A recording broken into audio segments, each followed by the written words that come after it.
নমস্কার বন্ধুরা, তোমরা সকলে কেমন আছো? সোমা লাইফস্টাইলে একটা স্বাগত জানিয়ে একটা নতুন ব্লগে নেমে গেলাম। আর আজকে কিন্তু আমি ছাদ থেকে ভিডিও করছি। ছাদের যে গাছগুলো আছে তার গাছ থেকে ভিডিওটা করছি। খুব সুন্দর লাগলো ফুলটা দেখে, এতটাই ভালো লাগলো যে ভাবলাম ভিডিওটা এখান থেকে শুরু করে দিই। আর প্রচুর হাওয়া বইছে, প্রচুর। আর দেখো রোদ্দুর আছে কিন্তু কুয়াশা একদম চারিদিকে, কিন্তু হাওয়া বইছে বলে তাই দেখো দেখতেই পাচ্ছ। বাপরে কীরকম কুয়াশা দেখতে পাচ্ছ, কিন্তু রোদ্দুর প্রচুর উঠেছে। এই ফ্ল্যাটেই বিশেষ করে বোঝা যাচ্ছে রোদ্দুরটা উঠেছে, কারণ সাদাটা পড়ছে। আর আমি চলে এসেছিলাম ছাদে কাপড় চোপড় মেলতে। কাপড় চোপড় মেলা গেলে গাছটা দেখে এত ভালো লাগলো যে ভিডিওটা আমি ওখান থেকে শুরু করে দিলাম। কাপড় চোপড় মেলা টেলা হয়ে গেছে, এখন আমি নিচে যাব। তা ভাবলাম ভিডিওটা শুরু করি।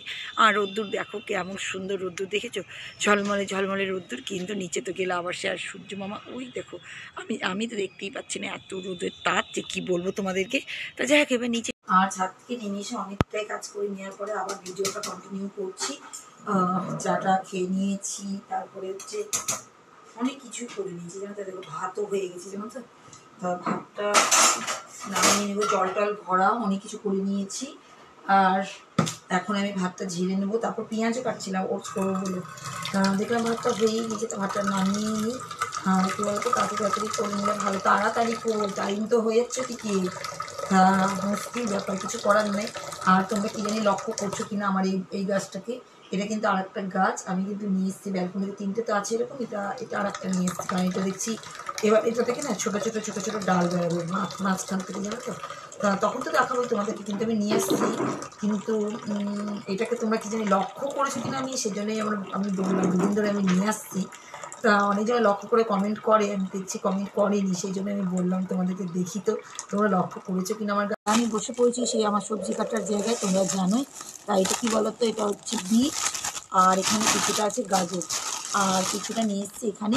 এইখানে আছে মটরশুঁটি। বিট গাজর মটরশুঁটি সব নিয়ে দেখো আমি এখন বসে পড়বো। বিট গাজর মটরশুঁটি ভাজা করব। আর রান্নাঘরে মাছ আছে, মাছের তো ঝোল হয়, ঝোল মশলা যেমন। বিট গাজর এরা না খেতে চায় না এমনি কাঁচা, জানো তো। সেই জন্য আমি চিন্তা করেই নিয়েছিলাম আজকে যে আমি এটা করবো, কারণ এটা ভীষণ ভিটামিন। ফুলকপিও আছে, যদি এর মধ্যে ফুলকপি দিয়েছে, কারণ ফুলকপিটা ওরা খেতে চায়, কিন্তু এইগুলো না খেতে চায় না, জানো তো। সেই জন্য আমি সেই চালাকি বুদ্ধি না করলে বলে না সংসার চলে না। তা যেমন ওরা করছে তেমনই আমিও তাই। তাই দেখো আমি কি ছাড়িয়ে নিই ফটাফট ফটাফট। আর এটা না খাই জোর করে হলে, আমার মেয়ে আবার খেতে চাই না। বিটটাকে দেখতে পাবে লাল লাল, তো খেতে চাই না।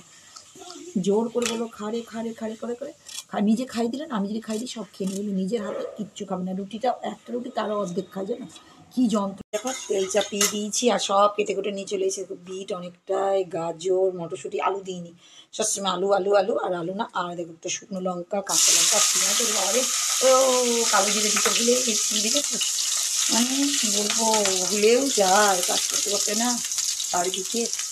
তা দেখো একটু কালো জিরে দিয়ে দিই, কালো জিরে দিলাম ভাজাতে ভালো লাগে। আর একটু সর্দি কাশি, আর আবার শুনছি নাকি বাবা আবার এই হাঁচি কাশি থেকে করোনা মরোনা চলে আসছে, শুনেই তো ভয় লাগছে, জানো তো। ওই করোনার সময় বাপরে কীরকম অবস্থা হয়েছিল মনে আছে সবারই তোমাদের। তা খবরে আবার শুনছি, ফোনেও দেখছি, ইউটিউবে দেখছি, ভিডিওতে দেখছি, খবরে দেখছি, সব জায়গায় দেখছি শুনছি আবার নাকি করোনা ঘুরে আসছে। সবাই একটু সাবধানেই থাকতে হবে। সে তো বলছে বিপদ আসলে তো কিছু করার না। দেখেছো ফ্রিজ থেকে বার করো তো তখন ধোঁয়া বেড়াচ্ছে, দেখেছো ঠান্ডা কেমন। তাহলে তা এটাকে এখন চাপিয়ে দিই। আর দেখো এইখানে আবার রাখা আছে মটরশুঁটি আবার ফুটবে, এটা একটা জ্বালা। আর কি বলো তো, ভাজাতে চাপিয়ে দিলাম। আর ভাজাটাকে এবার কী করবো বলো তো, একটু আস্তে দিয়ে দেবো, নাহলে মুশকিল। আস্তে আস্তে হচ্ছে হোক, তার কারণ আমার তো কাজ আছে না। মাছ টাছ ধোয়া পাকলা রেখে দিলাম, যেন এক জায়গায় সেট করে দিলে সুবিধা। এই দেখো মাছ আছে, এটা মনে হয় বাটা মাছ। হ্যাঁ, বাটা মাছগুলো আমি এখন ধোয়া পাকলা করে নিই। ওই কড়াই আছে, কড়াইয়ের পাশের কড়াইতে চাপতে, কারণ ওই কড়াই রাখলে না মুশকিল, জানো তো। হ্যাঁ মুশকিল ব্যাপারটা কী বলো তো, ওই একটা করে একটা করতে গেলে অনেকটাই টাইম। আর ভাজা থাকলে কী বলো তো সুবিধা পড়ে, গরম করতে হবে তো। সেই জন্য এমনি আলু টালু ভাজা থাকলে অন্য বাটিতে নামিয়ে, এই ভাজাটা না ওরা খেতে চায় না। আসলে কত ব্যাপারটা কী বলো তো, জোর করে খাওয়াই তো, সেই জন্য একটু আবার মানে মাছ করে ভাজি না। ভাজলে তখন বলবো বাবা খাবো না। আর একটা জায়গায় কিন্তু এটা তো ভীষণ ভিটামিন প্রোটিন। আগে তো ডালের মধ্যে দিতাম, এখন তো ডালও কম হচ্ছে। সেই জন্য ভাবো, সেই জন্য করতেই হবে আমাকে এইসব ভাজা ভুজা। ভাজাটা খেতেও ভালো লাগে জানো তো। এইদিকে মাছটা ধোয়া পাকলা করে মাছ আর কী বলতো মাছ ভাজা চাপিয়ে দিলাম এইদিকে, এদিকে মাছ ভাজাটা হচ্ছে কড়াই কিন্তু উল্টো পাল্টা এইদিকে দিয়ে দিয়েছি ভাজাটা। আর তাড়াতাড়ি করবো কারণ হচ্ছে ভাজাটা ওইদিকে তাড়াতাড়ি হতে লাগবে। তার দুটো কড়াই যখন দিয়েছি তাহলে ওইদিকেই দিয়ে দিলাম, কারণ ভাজা সবসময় আস্তে আস্তে না ভালো হয় জানো তো। আর জোরে জোরে কিন্তু ভাজা ভালো না। আমি এমনকি মাছটাকেও মাঝে মাঝে কী করি বলো তো, আস্তে আস্তে করে করি।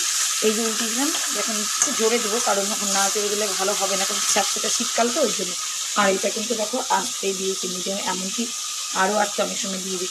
যাই হোক এখানে আরও মাছ আছে সেগুলোকে করবো। এখন পেঁয়াজ টমেটো সব কাটতে লাগি, ফটাফট চাপ। তো বন্ধুরা মাছের ঝোলের রসাটা কিন্তু হয়ে গেলে একটু ঝোল রাখবো, এটা আর বেশি করবো না। তার কারণ কি বলো তো, ঝোল না রাখলে তখন খেতে পারবে না, তোমাদেরকে দেখাতে পারছি না ধোঁয়ার জন্য, দেখেছো তো ভালো হয়েছে। আর এইদিকে হচ্ছে দেখো ভাজাটাও কিন্তু হয়ে গেছে, দুটো রান্নায় হয়ে গেছে। এখন আমি আগে চলে যাবো টিফিন করতে। টিফিন করে নিয়ে তারপরে কালকে যেমন চালের আটা রুটি করেছিলাম একটু রাতের জন্য। খুশিও আজকে খাবে, তার কারণ হচ্ছে দুধ দিয়ে রুটি খাবে খুশি আজকে। খুশিকে কলেজ যেতে হবে একটু, ওই সব ফিস জমা দেওয়ার জন্য যাবে, কিন্তু দেরি করেই যাবে, সেই জন্য যে কলেজে পরীক্ষা নেই টাকা জমা দেওয়ার জন্য, তো ও যাবে সেই জন্য ওর জন্য রুটি আর দুধ করে দেবো। দুধ আছে তার সঙ্গে রুটি করে দেবো, চালের গুঁড়ো দিয়ে রুটি। তাই দেখো আমার মাছ হয়ে গেল, ভাজাও হয়ে গেল। আমি পালাই তাহলে টিফিন করতে। আর স্নান টান তো করে নিলাম আমি, তারপরে টিফিন করে না স্নান টান করে নিয়েছি। কাপড় জামাও তুলে নিয়ে চলে এসেছি। চলে এসে আবার কাপড় জামা কিছুটা ছাদে গিয়ে নিয়ে দিয়ে চলে এসেছিলাম। আর এখন রুটিটাও করে নিলাম, খুশিকে রুটিটাও দিয়ে দিলাম, রুটি এদিকে খাচ্ছেও। আর আমি এদিকে গ্যাস তো না সরি, এই যে ওভেনের এগুলোকে একটু পরিষ্কার করছি। এমনি পরিষ্কার করি কিন্তু কি বলতো এত মানে নোংরা হয়ে যায় যে তখন কি বলতো 2-3 বার করেও করা হয়ে যায়। আর এমনি সব বাসন কুসুন মাজা ঘষা সব হয়ে গেছে। রাত্রে রান্নাঘরের এগুলো করবো, ব্যালকনিতে যাবো। আরে পায়রা আবার এসে সব গাছ ভেঙে দিয়েছে। আমার তো তখন টিফিন খাচ্ছিলাম, তখনই বাকুম আমি গিয়ে দেখলাম গাছ ফাছ সব তুলে মানে কি যন্ত্রণা, মানে এত জ্বালাচ্ছে না এই পায়রাগুলো। ওরা কত খেতে দেয় কত কি, কিন্তু গাছ কেন ভাঙে আমি ভেবে পাই না। চলো দেখাবো। আমি যাই, কারণ সব কাপড় ছাড়ি চলে গেছিলাম আর একটু রোদ পুড়িয়ে তারপরে রান্নাঘরের কাজটা হলো। এবার যাচ্ছি ব্যালকনিতে। ব্যালকনির দৃশ্য দেখাবো তোমাদেরকে, মানে অবস্থা খুব খারাপ, মানে কি বলবো চুলবালা যাচ্ছে জানো তো। আর আমার দিকে তাকাচ্ছে কত দিকে, এখান থেকে দেখা যায় তো দেখাচ্ছি। গাছ দেখলে তোমাদের মাথা খারাপ হয়ে যাবে, রাগ হয়ে যাবে, কিছু করার নেই জানো তো, কিচ্ছু করার নেই। চেয়ার দেখছি, আবার চেয়ারের মধ্যেও ফেলে মাটি ফাটি জানো তো। দাঁড়াও দেখা সবার ফার্স্ট দেখো, এই দেখো পায়রার অবস্থা দেখো, সব গাছগুলোকে ভেঙে এই দেখো মাটি ফাটি সব ফেলে দিয়েছে, দেখেছো তো কী অবস্থা। আর এই দেখো সব থেকে বড় দুঃখের কথা, ঘুম থেকে উঠিয়ে দেখছি দোপাটি গাছটাকে কি জানি দাঁত দিয়ে ভেঙে ফেলে দিয়েছে এইরকমভাবে। এখানে একটা এই দেখো এই দোপাটিটাকেও তাই করেছে দেখো, এটা কিন্তু বেঁচেই ছিল দেখো, কিন্তু এটাকে দেখো এই দেখো ফেলে দিয়েছে এরকম করে, পুরো মাটি ওলট পালট করছে। এমনিতে হাওয়া বইছে, আমি না মাঝখানে এসেছিলাম এই ঘরে, তখন দেখছি এখানে বাঁকু হয়েছে এইখানে, এবারে দেখো সব ফেলে দিয়েছে দেখো মাটি, দেখেছো কত মাটি গাছ, কি বলবো বলো তো। এখন তো কোথাও নেই, এখন দেখাই যাচ্ছে না, দেখেছো আমার গাছে এই ফুলগুলো সুন্দর হয়েছে, সবাই খুব সুন্দর বলছে। ছাদ থেকেও দেখা যায় জানো তো, উপর থেকে দেখা যায় আমার এত বড় হয়ে গেছে গাছটা। কিন্তু জানো তো আমার হচ্ছে মরণ হয়ে যাচ্ছে এই পায়রা নিয়ে। এই দেখো ওদের বাড়িতে বসে আছে পায়রাগুলো, কোথায় বসে আছে কোনটায়, ওইখানে বসে আছি জানো তো। আর এই গাছটা তো এত বড় হয়ে গেছে, এইদিকে চলে যাচ্ছে বেয়ে জানো তো। এখানে তো একটা ডগা দেখতে পাচ্ছ টেনে টুনে নিয়ে এসে এদিকে রেখেছি, এই দেখো এইদিকে আর একটা ডগা। আর কুমড়ো ফুলগুলো করাই হলো না গাছটা জানো তো। একটা জিনিস দেখো মা আমার, এই যে দেখো এই টমেটো গাছে দেখেছি এখানে একটা প্রজাপতি দেখছি, কালো প্রজাপতি। আবার বাবা দেখি আর একটা দেখলাম, কোথায় দেখলাম, ও দেখো আর একটা দেখতে পাচ্ছ তোমরা, কি জানি তোমরা দেখতে পাচ্ছ নাকি জানি না আমি। এই দেখো বাবারি, আমি তো পোকা ভেবেছিলাম, এখন স্প্রে মারতাম জানো। এই কালো প্রজাপতি ভয় লাগে আমার আবার জানো তো।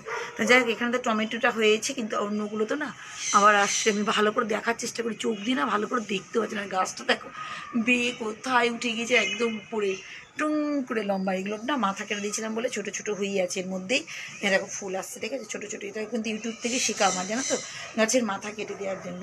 আর এই জবা গাছটার মাথা কেটে দিয়েছিলাম বলে দেখো পাশ দিয়েতে বেড়াচ্ছে, দেখেছো। যাই হোক চন্দ্রমল্লিকা কিন্তু ফুলটা ফুটে গেছে, পুরো দমে ফুটে গেছে, এই দেখো পুরোটা ফুটে গেছে কিন্তু, দেখেছো তো এইটাও ফুটবে। সন্ধ্যেবেলার জন্য সন্ধ্যেবেলায় সব কাজ টাজ করে নিয়েছি, এবার বসে গিয়েছি 2 কাপ, এটা চা করিনি, দুধই করেছি, কমপ্লান দেওয়া আছে ওই জন্য সাদা সাদা লাগছে, সাদা কমপ্লান। আর এখানে দেখো কেক কিছুটা আছে, খুশি যদি না খাই সেই জন্য আবার এই কেকটা আর খেতে চাচ্ছে না, সেই জন্য আবার বিস্কুট নিয়ে এসেছি, বিস্কুটটা ঢালবো। আর তোমাদের দেখাইনি, এরকম সেই গাছ আবার নিয়ে চলে এসেছি ঘরে, অনেকদিন ছিল ব্যালকনিতে নিয়ে এসেছি, কারণ ঘরটা ফাঁকা ফাঁকা লাগছিলো এই জায়গাটা, তা নিয়ে এসেছি। জায়গাটা কেমন লাগছে তোমরা বলবে তো কমেন্ট করে, আমার তো খুব সুন্দর লাগছে। তা যাই হোক, ভিডিওটা যাই হোক ছোটোই হলো আমার মনে হচ্ছে, কারণ ভিডিও কত বাড়াবো বলো, কত কি করব, ভিডিও আর কিছু করার মতন লাগছে না। তা ভিডিওটা এখানেই শেষ করে দিচ্ছি, কারণ অনেক কাজ আছে এখন অবধি, ঘরের জামা কাপড় গুছাবো, রান্নাঘরেও কিছু কিছু ছোটোখাটো কাজ আছে, সেগুলো আর তোলার মতন না, সবই নিজের মতন করতে হবে, সব কিছু আর তোলা যায় না। তাই এইভাবেই আজকে ভিডিওটা শেষ করে দিলাম, নেক্সট ব্লগে নতুন কিছু নিয়ে আবার আসবো। তা আজকের মতন টাটা।